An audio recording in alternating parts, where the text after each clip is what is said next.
이제 많이 우려하는 것 중에 하나가 경기가 급하게 꺾이지 않을까. 오히려 뭐 올해 내년 1월 달 막 1분기 이런 때를 걱정하는데요. 오히려 그때보다는 조금 더 지나서 저는 아마 경기 침체나 이런 부분에 이야기가 나온다면은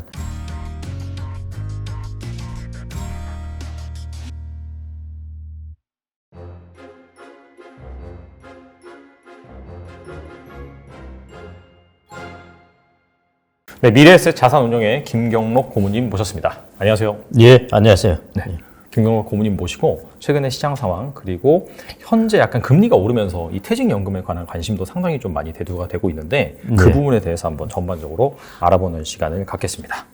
먼저 이 주식시장 상황에 대해서 좀 살펴볼 텐데요. 이 CPI 발표 후에 약간 예상치보다 낮게 나오고 그 다음에 파월이 뭐 이런 발언도 했죠. 금리 인상 속도 조절. 예. 이런 것들이 연반으로 나오면서 약간 시장이 좀 안정된 듯한 그런 모습을 보이고 있긴 하거든요. 근데 일각에서는 야, 이거 주식시장이 너무 서두른 것 아니냐.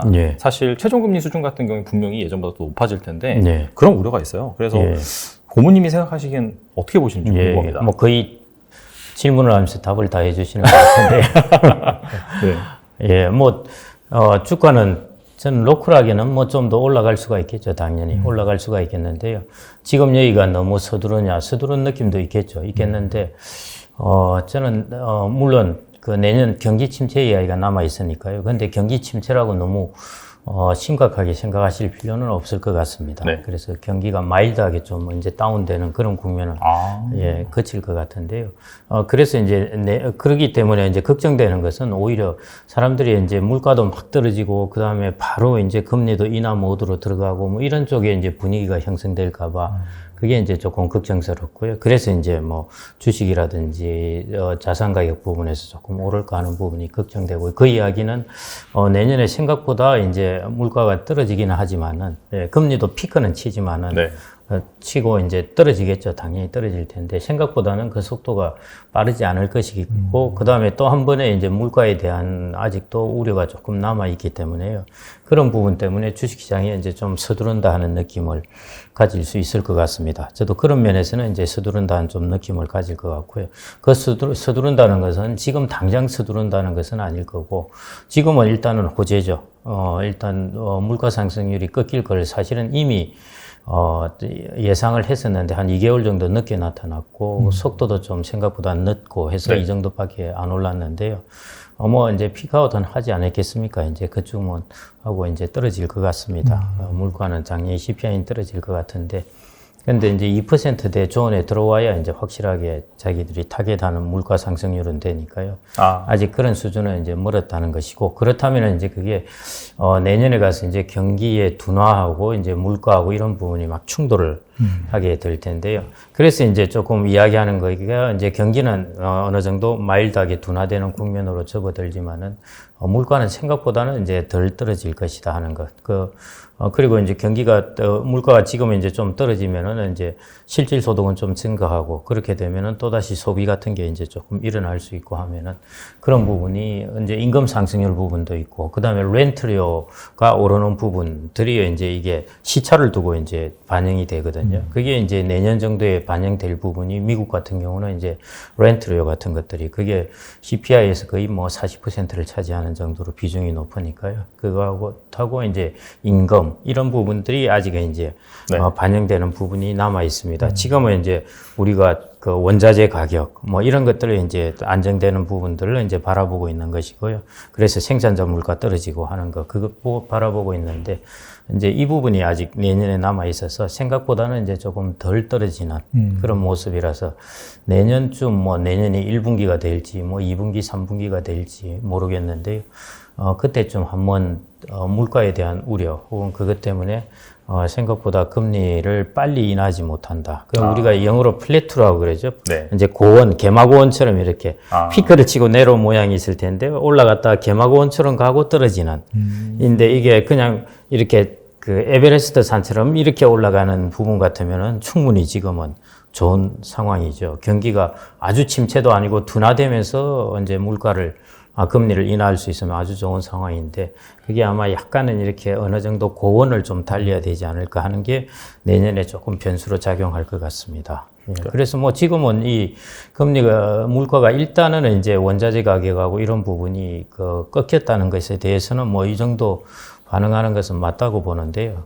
그럼에도 불구하고 주가 수준이 그렇게 뭐 아주 싸져 있다 이렇게 보기는 힘들어서 약간 조심스럽지 않을까 싶습니다. 예. 그래서 올라가도 조심조심 올라갈 것 같아요. 약간 최근에 그런 모습이 나오고 있는 것 같고, 예. 뭐 내년 한 1분기나 뭐 2분기쯤에 방금 말씀하신 것처럼 약간 물가 수준이 생각보다 좀 늦게 떨어지기 때문에 앞서도 1분기까지는 계속 그렇게 이제 물가에 대한 신호는 괜찮게 나오겠죠. 저는 승부처가 오히려 1분기보다 CPI나 이런 거는 2, 3분기 가서 나오지 않을까 그렇게 생각이 됩니다. 그때 돼서라도 약간 시장의 기대치에 미치지 못한 수준으로 물가가 좀 안 떨어질 가능성이 있다. 그렇게 보시는 그렇죠. 거예요? 예. 그러면 이제 금리 같은 경우에도 이제 생각보다는 조금 천천히 인하를 해야 되는 것이고요. 그다음에 지금 이제 많이 우려하는 것 중에 하나가 경기가 급하게 꺾이지 않을까. 맞아요. 네. 예, 특히 이제 통화 정책 같은 경우에는 이게 시차를 6개월에서 1년, 보통 6개월 정도니까요. 올해 말에 이제 거의 정점을 다 최고치로 이제 인상을 시키고 나면은 내년에 이제 6월 이후에 나타난단 말입니다. 그러면은 내년 하반기나 2024년 이때 되면은 이제 나타날 모습. 이게 이제 경기 침체에 대한 우려 부분인데요. 그게 이제 지금 같은 경우는 이제 뭐 5% 정책 금리가 5% 갈지 뭐 5.25로 갈지 4.75로 갈지 그건 아직 미국 금리 기준으로 아직 뭐 명확하지는 않지만은 일단 이렇게 되면은 이제 인하할 여지가 있으니까요. 아직 0%대 금리 하면은 왕창 인하해도 되지 않습니까? 그런 면에서 이제 경기 침체에 대응할 만한 수단을 이제 갖게 되었다. 이런 측면에서 저는 경기 침체를 너무 깊게 우려할 필요는 없지 않나 싶고요. 내년에, 예. 아마 경기 침체나 이런 부분에 이야기가 나온다면은 내년 말이나 후내년 이야기가 아닐까, 뭐 좀 이런 생각이 듭니다. 예. 사실 여기저기에서 2023년에는 경기 침체가 온다, 뭐 IMF 위기가 온다, 이런 얘기가 나오고 있지만은 실사는 그 정도는 아니다. 그건 이제 우리나라하고 미국인데요. 저는 이제 미국의 경제를 일단 전반적인 환경에서 말씀드리고 미국 경제 같은 경우는 뭐 또 하나 거기는 장기 고정금리 비중이 거의 90% 이상입니다. 뭐 95%라고 이야기하기도 하고 그러니까요.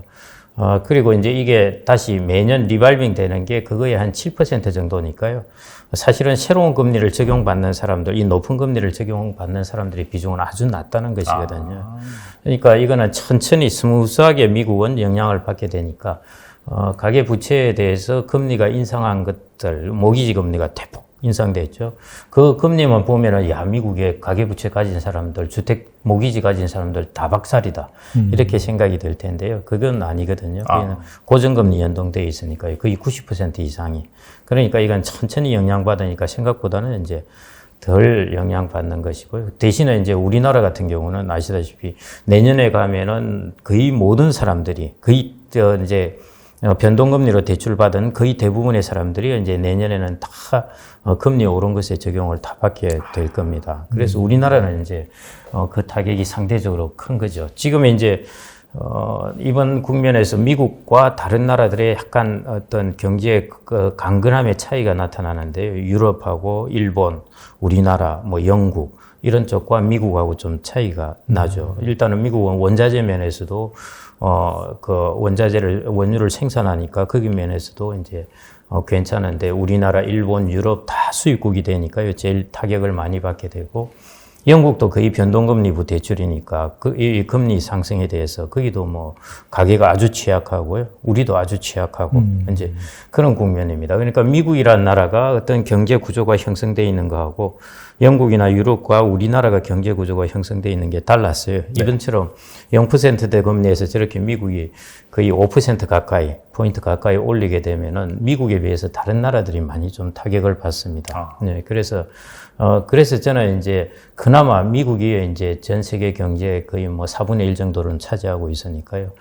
그 경제가 조금 굳건하게 그래도 좀 받쳐주고 있다. 그 다음에 중국이 내년에 올해 말부터 조금 빨리 시작을 했는데 락다운을 이제 조금 풀어나가는 분위기. 이렇게 되면은 중국 경제 같은 경우에도 조금 이제 성장이 되겠죠. 이 두 나라가 거의 한 절반 가까이 차지하니까요.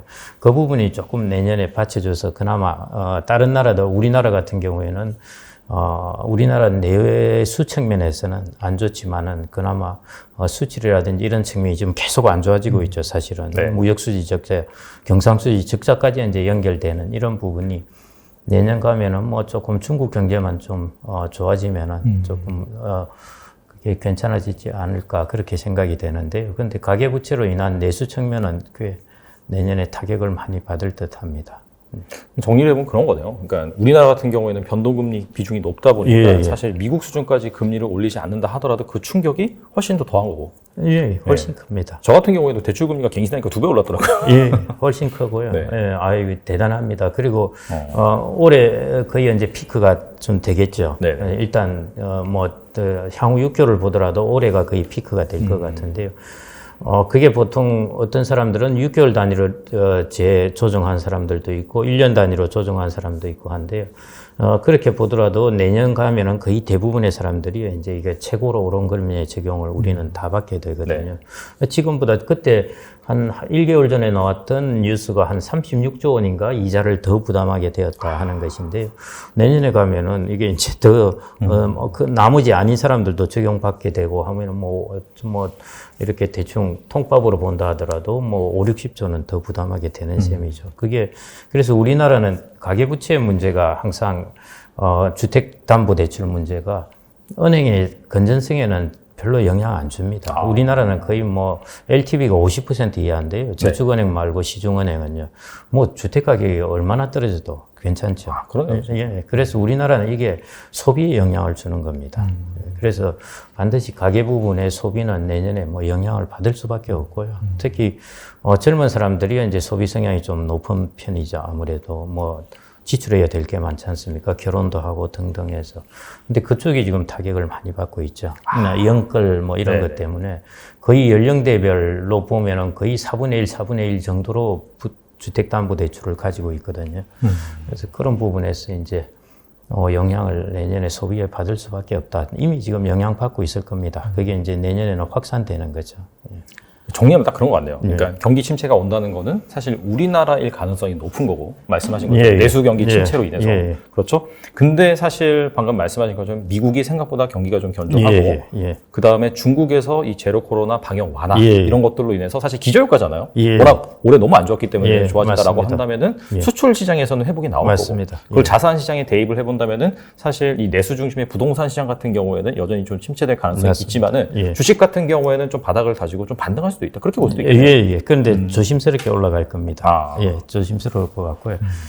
그게 오히려 올해 내년 1월 달 막 1분기 이런 때를 걱정하는데요. 오히려 그때보다는 조금 더 지나서 저는, 그때가 조금 더 걱정해야 될 때가 아닌가 이런 생각이 들고요. 지금 보시면은 별다른 악재는 없습니다. 물가는 피크아웃 한 것 같죠. 그 다음에 중국은 이제 여러 가지 시위나 이런 것 때문에 락다운을 좀 원래 내년 3월 이후나 풀까 이렇게 생각을 했었는데 조금 지금부터 이제 락다운을 풀어나가지 않습니까? 그래서 지금 화장품 주하고 갑자기. 맞아요. 이제 올라가는 게 우리나라의 내수는 부족하지만은 중국의 내수가 우리나라의 내수를 키워줄 수 있는 부분이니까 내수주를. 그래서 그런 부분들 왜 가만 보면은 특별한 악재는 없습니다. 그래서 그 부분에서 이제, 금리가 이제 파월이나 우리나라가 얼마나 더 올릴까? 이게 이제 좀 고민이죠. 50bp는 이제 거의 기정사실화된 것 같은데, 향후 25 한번 올리고 끝날지, 25 또 올릴지, 이런 약간의 이제 미묘한 부분이 이제 남아있는 것 같아요. 그래서 그런 부분은 어느 정도 반영이 되어 있는 것 같고요. 그 다음에 경기도 마일드하게 다운된다는 것은 이미 다 반영이 되어 있는 부분 같습니다. 그래서 이런 부분은 주가에 반영이 되어 있으니까 이제 이런 것들이 내년 당장 이게 지금 1개월 있다가 이런 이상한 뉴스가 와서 끊기고 이런 것 같지는 않을 것 같거든요. 오히려 새로운 뉴스들이 이제 시장에 반영되어 있지 않은 새로운 뉴스들이 나올 때는 오히려 한 5, 6개월 정도 지나서 그때쯤은 이제 기대하고 조금 다르네 하는 것들은 그때쯤이 아닐까 좀 그런 생각이 듭니다. 그렇다면 약간 길게 본다라고 한다면 약간 주식시장이 다시 좀 어느 정도 불확실성을 해소를 하고 다시 글로벌리 상승장으로 가는 시기는 어느 정도로 보시나요? 그거는 저도 진짜 잘 모르겠습니다. 잘 모르겠고요. 왜냐하면은 경기가 다운되는 부분이 다운되고 금방 회복되지는 아직 않을 거기 때문에 통화 정책이 금리를 이만큼 올렸다는 것은 이게 만만치 않은 거거든요. 사실은 0%대에서 거의 5%포인트 뭐 가끔씩 이랬습니다. 미국은 가끔씩 이렇게 올리기는 했었는데요. 언제 다른 나라들이, 세계 다른 나라들이 이런 충격을 받은 적이 없습니다. 그러니까 일본하고 유럽하고 우리나라하고 난리가 났죠. 환율하고. 이 정도 이렇게 난리가 난 적은 없었기 때문에요.